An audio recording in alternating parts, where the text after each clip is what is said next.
অন্যান্য পণ্য কিছুটা স্বস্তি দিলেও এবার রমজানের রেকর্ড ভেঙেছে চালের দাম। মানভেদে কেজি প্রতি 5 থেকে 10 টাকা করে বেড়েছে সব ধরনের চাল। ক্রেতারা ক্ষুব্ধ প্রতিক্রিয়া জানালেও বিক্রেতারা বলছেন এই সংকটের পেছনে আছে মিলারদের কারসাজি।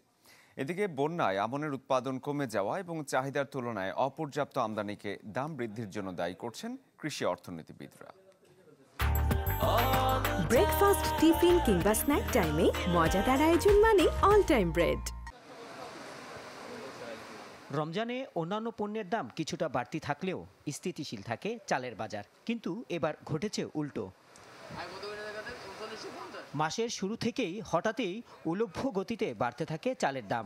মানভেদে কেজি প্রতি 1 থেকে 2 টাকা করে বাড়তে বাড়তে তা ঠেকেছে 4 থেকে 10 টাকায়। রাজধানীর কারণ বাজারে প্রতি কেজি মোটা চালের দাম 4 টাকা বেড়ে বিক্রি হচ্ছে 55 টাকায়, আর মাঝারি ও চিকন চাল বিক্রি হচ্ছে 65 থেকে 85 টাকায়। এতে ক্ষুব্ধ ক্রেতারা। 75 টাকা করে চলে 80 টাকা করে। আগে অনেক কম ছিল। দাম তো ওই 3 মাস অন্তর অন্তরই বাড়ে, কমে না, এই পর্যায়ে আছে। বিক্রেতারা বলছেন এই সংকটের পেছনে দায়ী মিল মালিকরা। নানা অজুহাতে বস্তায় 150 থেকে 200 টাকা বাড়িয়েছেন তারা। মাঝে আবার এক সপ্তাহ একটু স্থিতিশীল অবস্থা ছিল, এখন আবার কেজিতে মনে করেন 8 থেকে 10 টাকা আবার বাড়ছে।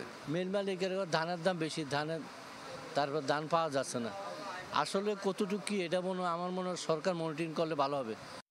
এদিকে বন্যায় আমনের উৎপাদন কমে যাওয়া ও চাহিদার তুলনায় অপর্যাপ্ত আমদানিকে দাম বৃদ্ধির কারণ বলছেন কৃষি অর্থনীতিবিদরা।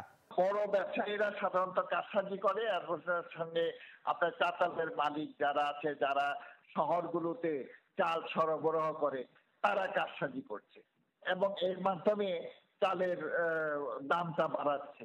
দেশে বছরে চালের চাহিদা প্রায় 3,70,00,000 টন। 2023-24 অর্থ বছরে চালের উৎপাদন ছিল 4,06,00,000 টন। রহমান ফয়েজ, চ্যানেল 24, ঢাকা।